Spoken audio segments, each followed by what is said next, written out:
Okay, Anna, thank you very much indeed. Can we just take the notes down so you see?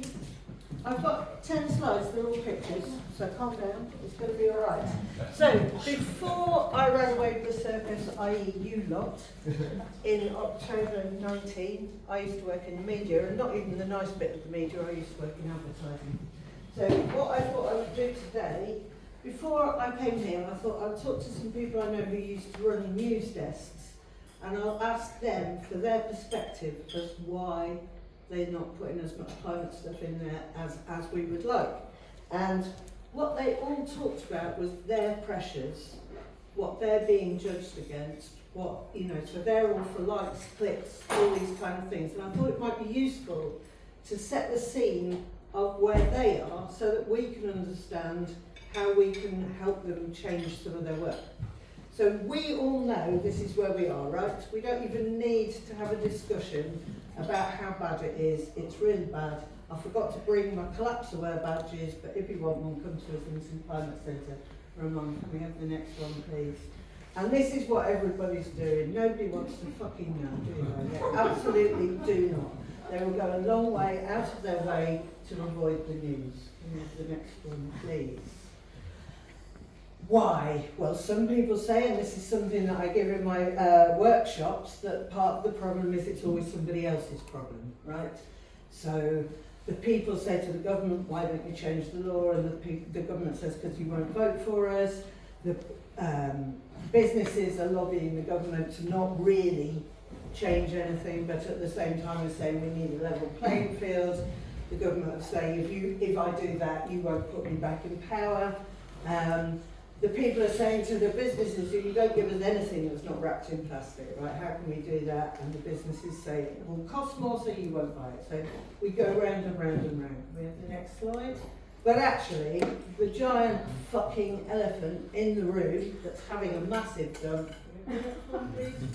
is this on the left here. So this idea of capitalism, as we get into the very final stages of the Ponzi scheme, right, what we know, now we all know this, right, how it actually works. We're told it works, that it trickles down.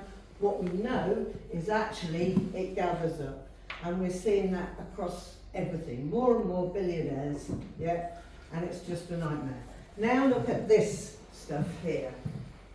So this is where print revenue is, okay? So just think about how much money various media have to operate with. So print is right down. Newspapers are not viable businesses. They are just bought and sold as mouthpieces, really, for propaganda. Now, there are a few exceptions, and they tend to be the news organisations that have organised to have proper subscription revenues, okay?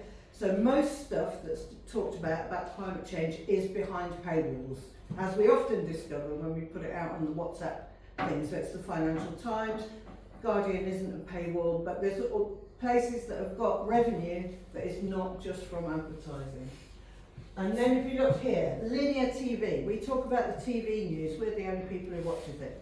Nobody watches TV news under the age of 50, or maybe even under 40.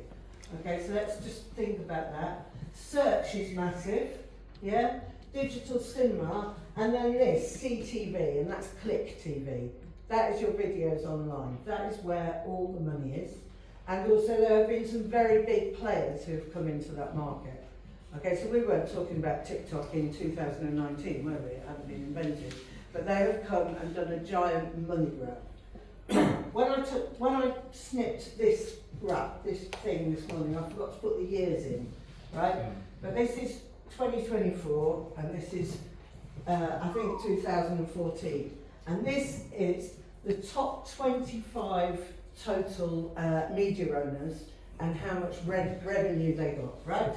So if you see, and we're talking about people like Meta, Alphabet, Byte, which is what is TikTok, all those kind of ones. So 10 years ago, they had almost half the market, okay? And 10 years ago, people like me were getting other revenue. Okay, so 43.9%. Look what that has grown to now. 72.2%. Okay, so in terms of the money going up, it's going up across the board, but it's particularly, you know, it's affecting our media, it's affecting absolutely everything. And as we all know from our biodiversity studies, yeah, is that the more sort of monocultures you have, which if we can think of these kind of social media, advertising funded social media, private social media platforms, as Audrey Tan calls them, they are monocultures. Can we have the next one, please? Okay, so in 2008, this is the cover of Time magazine from 2008. After An Inconvenient Truth, we were probably the most climate concerned we were before the Extinction Rebellion thing in 2019.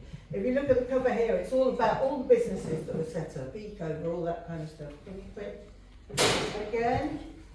I don't think this will come up, but then what happened? And what happened was that Nigel Lawson set up the Global Warming Policy Foundation and, just go back, set up the Global Warming Policy Foundation, and 2 months, was it, before COP15, a load of emails were leaked from the University of East Anglia. And there's a film about it that's well, it's not quite as good as Mr. Banks and the Post Office, but it is the same story. And after that, everybody thought, oh, it's not as bad as we thought, because all people want to do is not believe it. Who wants to believe this stuff? I'd love it if somebody could prove to me tomorrow that it wasn't happening. I'd love to be wrong. And that had a profound effect. And so what I'm saying to you is, this isn't a progress story, this is a battle that we're in, right? And it's a war of attrition. Now can we go to the next one? I've only got a few more slides, people. Right, so the truth is that if you're working for the press and magazine, TV news, nobody fucking wants to hear the truth. Don't pretend. What did Rupert call his book? Do you really want to know the truth? No thanks. I don't really do. So what sells, what gives clicks, what does all that kind of stuff is comforting lies. So guess what goes in our media? Comforting lies, you got it. Now this is really interesting, I think, for social media point of view. This is a translation of a cartoon by a Russian cartoonist, right? And so somebody says, we've got a whole, can you read that? Do I need to read it out? I don't need to read it out. But what you can see is the way that disinformation operates. Okay, so it's just to sow discord. The worst thing you can say to us lot is you're just a load of middle class people, you don't understand anything. We're all like, oh God, that's awful, that's terrible. So you play to everybody's thing. And dividing us with social media, having trolls, having all those things, is having a huge effect. Like, I can't remember I've forgotten your name, who presented with Steve, and you were talking about all the trolls. Joe, online. Some of them are bots, not all of them, but you only need a few bots to lead everybody else. Can I have the next one? I'm nearly done. Right, then this is another one. We do have allies. Carbon Brief, what an excellent publication. I don't know if you're subscribed to their emails, but I would definitely recommend it. So let's just realise, Paul Marshall, GB News, and potentially The Telegraph, he hasn't got those media outlets because he wants to make money out of media, okay? He doesn't pay Nigel Farage £1 million a year for his media work, okay? It's just a way of putting funds into other people's accounts, looking like media rather than just public support, because there's campaign limits. This is what has been happening in terms of newspaper editorials opposed to climate action. But the other thing is, in real life, some people, smart people in the media know. Has anybody read this? The London Climate Resilience Review. It came out in June or July. I don't know about you, John, but the one for me, which was in the summary, yeah, that I'll just scare the shit out of me. There is a government thing. It says the UN says the world is on track for a 2.5 to 2.9 temperature rise above pre-industrial levels. Preparing for anything less than 2.9 would be an unacceptable gamble with people's lives and taxpayers' money. How do you feel about that? That just made my blood run cold when I saw it. because we all know that 2.9 is not viable at all, but they know, and that's what they think they're preparing for. Can we go to the next slide? I'm nearly there, don't worry. This is what Cambridge University mapped out as the 12 most common discourses of delay being the new denial, although I'd say denial's coming back into fashion. I don't know about you, it really is. So they're all mapped out. What we've done at the Climate Centre, this French dude did these cartoons, right? So we published those, and on the back we've got party-ready answers for them all, so that you can just be ready. And if you come across your journalists, if you're going somewhere, it might be good to leave them a pack, see what you think. Next one.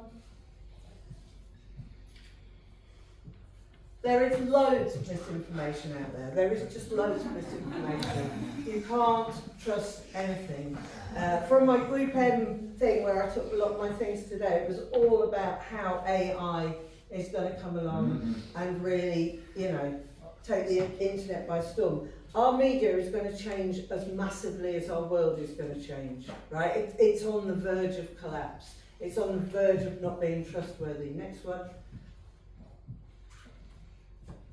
So, oh God, that didn't work, did it? Look at that. Can you read that? It's just that cartoon. I think that's my last one. And the thing that I would ask you all to do, I listened this week. Has everybody heard of Audrey Tang? Do you know who Audrey Tang is? Yes. Yes. Who's listened to her on Leading this week with Alistair Campbell and Rory Stewart? She is amazing, right? I mean, wowing them is quite hard to do. And they were absolutely wowed by her. And what she is talking about is she talks about advertiser-led private social media, and she talks about social media as a public service, and social media that finds bridges rather than discord, because as we know, discord equals eyeballs equals money. So when we're talking about all of these pressures that these media guys are under, they need to get things that are clickable and likeable. They suffer from growth as much as the rest of us. It's like a giant cancer in our culture. But if you listen to Audrey, I think she has some of the answers. And the reason I wanted to give this talk is just so that you've got so that we have an understanding, so that we remind ourselves what the pressures are that the people that we're trying to persuade to act differently are under, if that makes sense. Anyway, I think that's it. Last one, is it? Yeah. I think. That's the last one. That's the last one. Yeah.